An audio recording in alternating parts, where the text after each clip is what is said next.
Hello there, welcome back to another review. Today we're going to be looking at Way of the Dragon with Bruce Lee. I say keeping with that Bruce Lee vibe at the minute. I think it was released in the US as Return of the Dragon because I believe it came out after Enter the Dragon. I'm not sure, but I've always known it as Way of the Dragon. By the time Bruce had finished Fist of Fury, obviously he was getting frustrated with not being in control, not in being able to call enough shots on the production as what he would like to be able to call. So I think he set up his own production company, and there was two films that they were working on, or he was working on at the time. One being obviously Way of the Dragon, the other being Game of Death. Fortunately, which we never got to see complete, but we're going to be talking about Way of the Dragon today, which he did complete. And I'd say, talking about it, thoughts on the movie. Is it a good movie? Is it a good Bruce Lee movie? That kind of thing. I believe the film, the way Bruce intended it, it was never really meant for Western audiences. It was never meant to be released overseas. His idea was mainly to keep it strict for sort of Chinese audiences. There's a lot of Chinese humour in this kind of film, but eventually it was released, obviously abroad and everything, because Bruce was such a phenomenon, such a success. So yeah, that was not gonna, the fact he was intended maybe just for the Hong Kong market or the Chinese market, he didn't stop this film becoming huge and successful and that kind of thing. But with Way of the Dragon, this was Bruce in control. This was Bruce Lee now directing a film, having a lot to say with the edits, the script, everything at all. I say he wrote it here. It was the whole film is very. This is why it's hands down my favorite Bruce Lee movie, because this is Bruce Lee projecting himself on screen, not just by physicality, not just by his physical presence. What I mean by that is you are getting a Bruce Lee movie here. You are getting. Bruce Lee is really applying himself to this film. You can tell his heart and soul went into this film with script, camera angles, everything, editing, pacing. He had called final shots on all of that. So I'd say we're talking about Way of the Dragon today and just what we thought of it and that kind of thing. It was originally titled Enter the Dragon, I believe, until a certain production with a certain company called Warner Brothers come along and asked if Bruce Lee was interested in making a certain movie of the same name. But we'll get into that some other time. As I mentioned, this will always be my favourite Bruce Lee movie. You get everything in this. You get everything that makes Bruce Lee in the sort of the 90-minute, 100-minute runtime.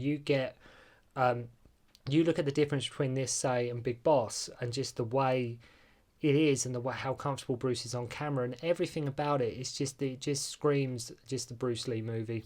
You get double nunchucks, you get a double nunchucko fight scene, you get the infamous end fight with Chuck Norris, you get Wang Ying-sik, another villain from mainstay of Hong Kong cinema. He was in Young Master, he was in Hapkido, Dragon Lord with Jackie Chan. You get Bob Wall, obviously famous from Enter the Dragon, also in Game of Death later on.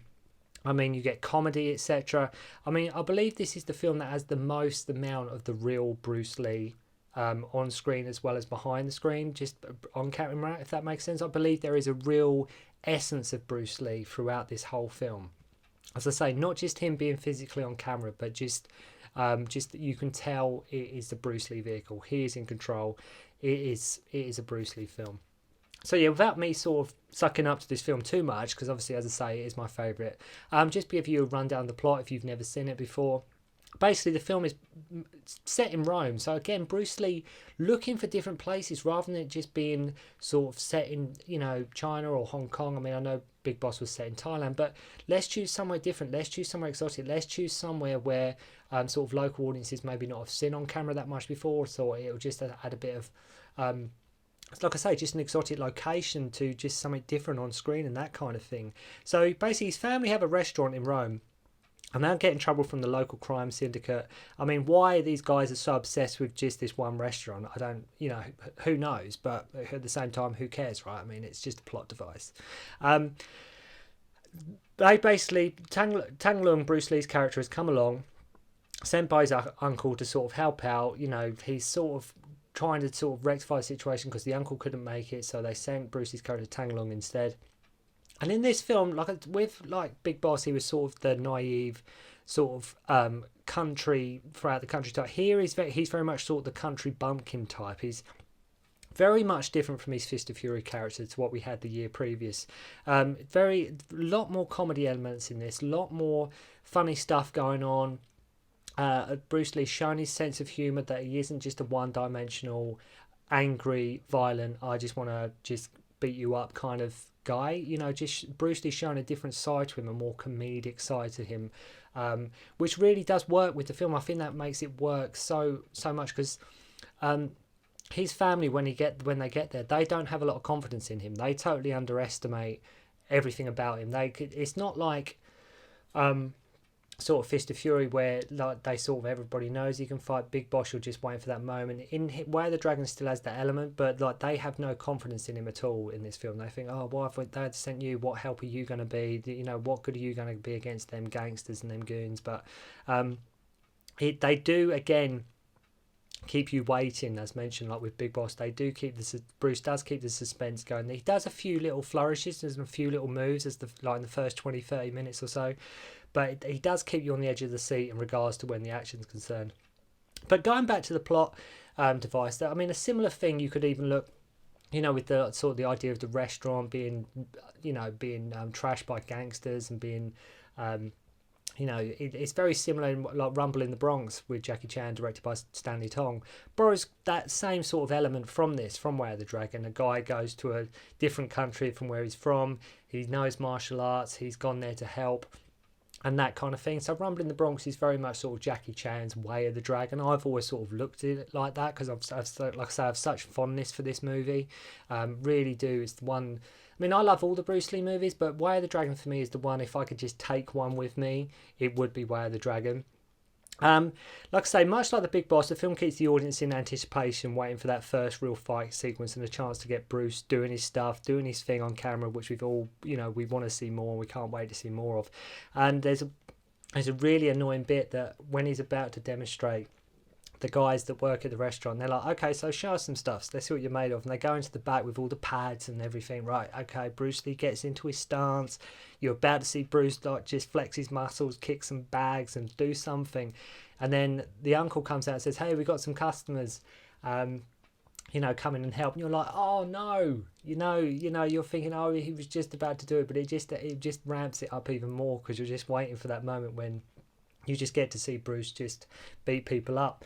I think if I recall in the scene when the gangsters turn up the first time, I think Bruce is in the toilet, I believe. Like, so you're just thinking, oh no, no, because he missed them turning up. So obviously his family got threatened, and Bruce Lee's character Tang Long is just having like, because he goes to the toilet a lot in this film. That's sort of a running gag. Like he asks for the toilet 2 or 3 times.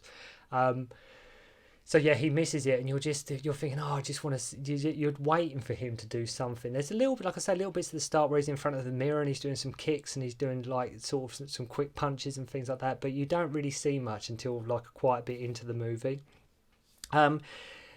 It's like with the end. I mean, the end fight sequence with Chuck Norris is so renowned. I mean, it's gone down as one of the greatest fight sequences of all time. A lot of people like laud this film as just, you know, just worth the price of admission just for that fight sequence alone. And in very, very many ways it is. It's not. I think what people love about that sequence is it's not just the fight sequence itself. It's the whole metaphor, sort of where it's set. It's in the Colosseum. This is where gladiators fought. This is a showdown, and it's even the way it's scripted and the way it is. When these two come face to face, they don't even exchange any words. They do not even speak. They just warm up. They both know they've got to fight each other. They both do their stretches. They both know it's going to happen.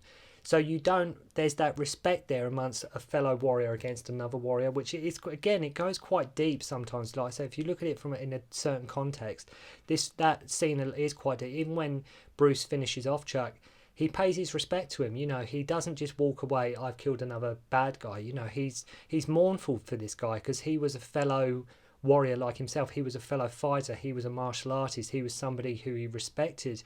Even in death, he respected.